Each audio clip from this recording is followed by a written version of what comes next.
Hello everyone, स्वागत है आपका आइडम एंड फ्रेज के इस सेशन में।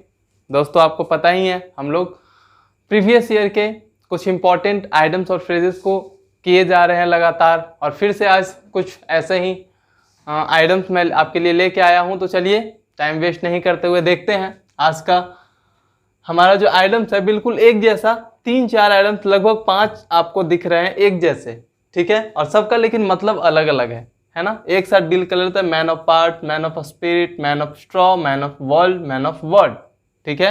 अब देखिए इनका मतलब क्या है। मैन ऑफ पार्ट, इसका मतलब होता है एलिजिबल पर्सन, यानी कि योग्य व्यक्ति, है ना, जिसके अंदर बहुत सारे क्वालिटीज भरे हुए हैं, बहुत सारे गुण हैं, उनको बोलते हैं man of part.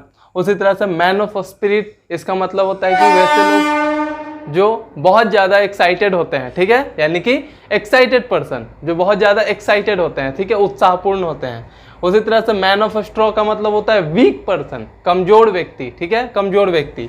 Man of world मतलब कहने का सेंस है, मैन ऑफ वर्ल्ड का मतलब एक्सपीरियंस पर्सन, जिसको खूब एक्सपीरियंस हो हर एक चीज़ का या किसी प्रॉपर चीज़ का, जिसको एक्सपीरियंस हो, अनुभव हो, ठीक है। मैन ऑफ वर्ड, इसका मतलब है कि अपना जबान का पक्का, जो मतलब बोला वो किया, ठीक है। तो ये एक जैसे कुछ आइटम्स थे। चलिए इसका मतलब लिख लेते हैं।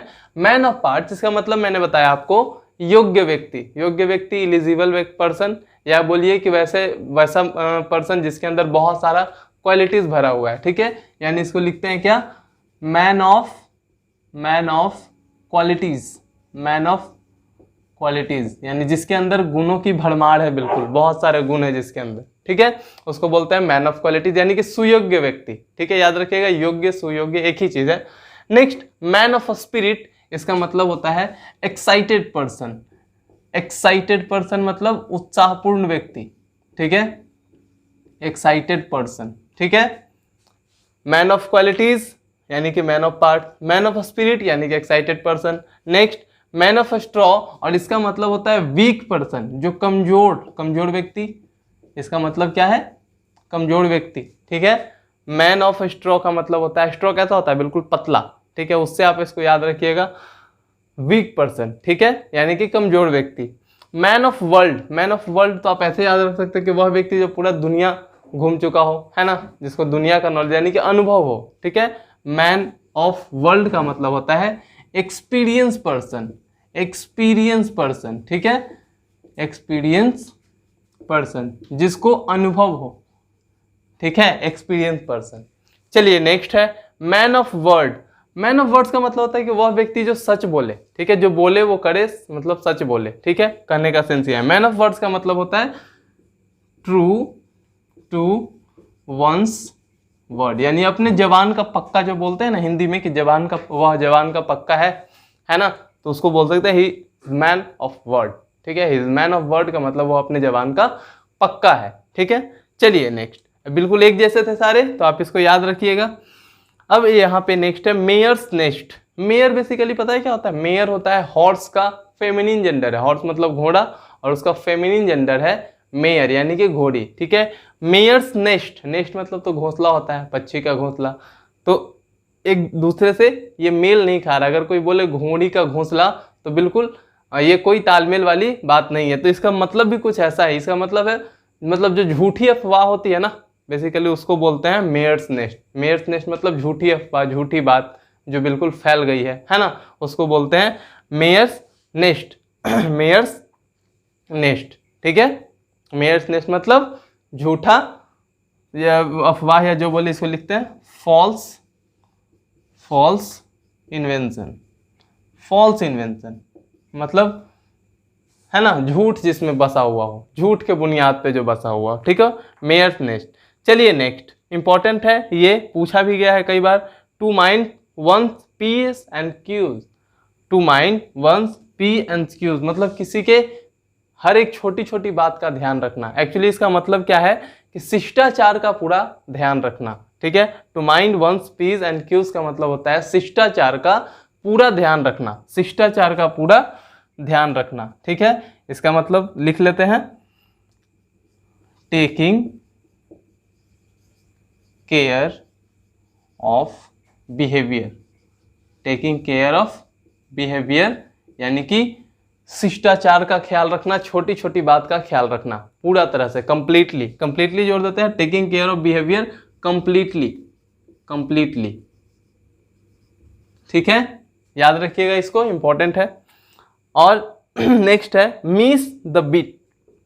Miss the beat, miss the beat का मतलब होता है कि अवसर खो देना, है ना। कोई मौका मिला और उसको हमने, जिसको बोलते हैं ना कि हाथ से मौका निकल गया, ठीक है, तो ये उसी सेंस को दिखाता है, हाथ से मौका निकल जाना, यानी कि अवसर खो देना। ठीक है, अवसर खो देना यानी कि lose the opportunity, lose the opportunity, lose the opportunity.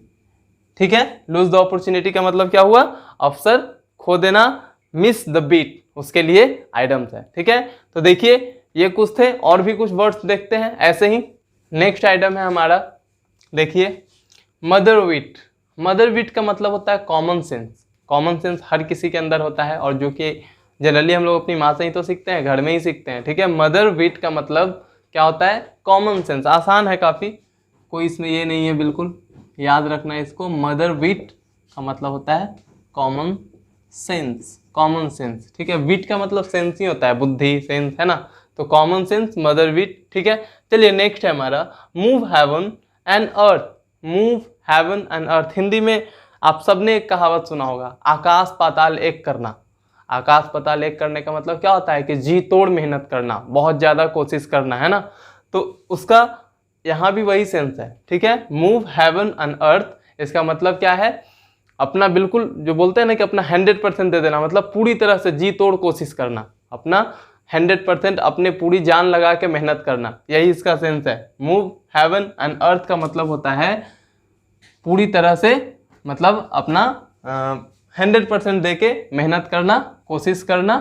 ठीक है, यानी कि ट्राई वंस बेस्ट, मतलब अपनी तरह से पूरी कोशिश करना, अपना 100% योगदान देना किसी काम में। चलिए देखते हैं 9 डेज वंडर। 9 डेज वंडर, आप सब लोगों ने हिंदी में एक कहावत सुना होगा, 4 दिनों की चांदनी और फिर अंधेरी रात, है ना। 4 दिनों की चांदनी फिर अंधेरी रात, इसका मतलब होता है कि कोई सुख जो कि क्षणिक होता है, कुछ समय के लिए है और फिर वो खत्म, है ना। वही सेंस देता है 9 डेज वंडर। 9 डेज वंडर यानी 4 दिनों की चांदनी फिर अंधेरी रात, हिंदी वाला ही, जो हिंदी में मुहावरा हम सुनते हैं, वही ये सेंस है इंग्लिश। ठीक है, तो 9 डेज वंडर का मतलब होता है pleaser, pleaser for short period, यानी कि कम समय की खुशी, थोड़े दिनों की खुशी, कम समय की खुशी,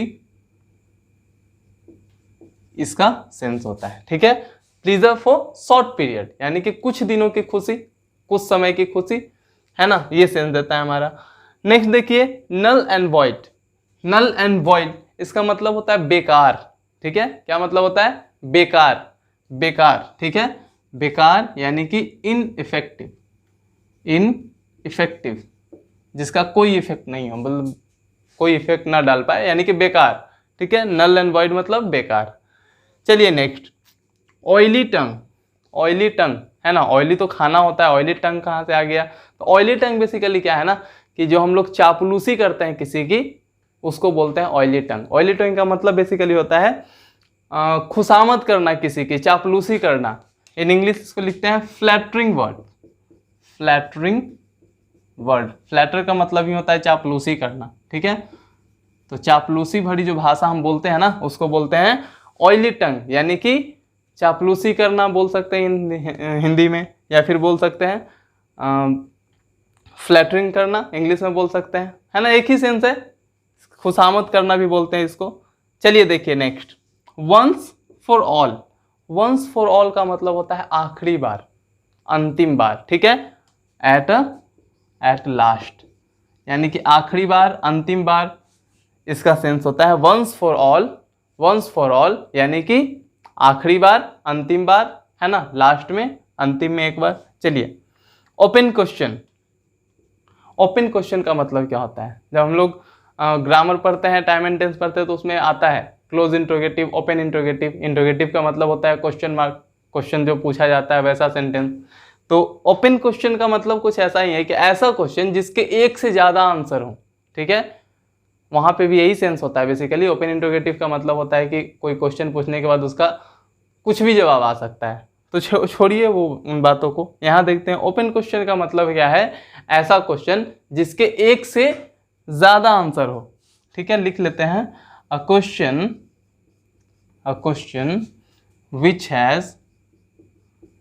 which has more than one answer,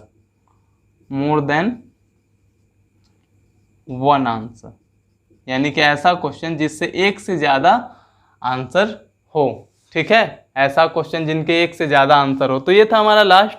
ऐसे आज हम लोगों ने फिर से 15 आइटम एंड फ्रेजेस को देखा, और ऐसे ही नेक्स्ट जो भी हमारा वीडियो आज आने वाला है उन सब में ऐसे ही 15 करके मैं आपके लिए, हमारा पता है आपको टारगेट है कि 1000 आइटम्स एंड फ्रेज हम लोग करने वाले हैं। ठीक है, तो 1000 ऐसे करके हम लोग पूरा करेंगे। तो आप लोग देखिए, इसको एंजॉय कीजिए और याद कीजिए, काफ़ी इंपॉर्टेंट है ये, सारे के सारे प्रीवियस ईयर के हैं। ठीक है, थैंक यू वेरी मच।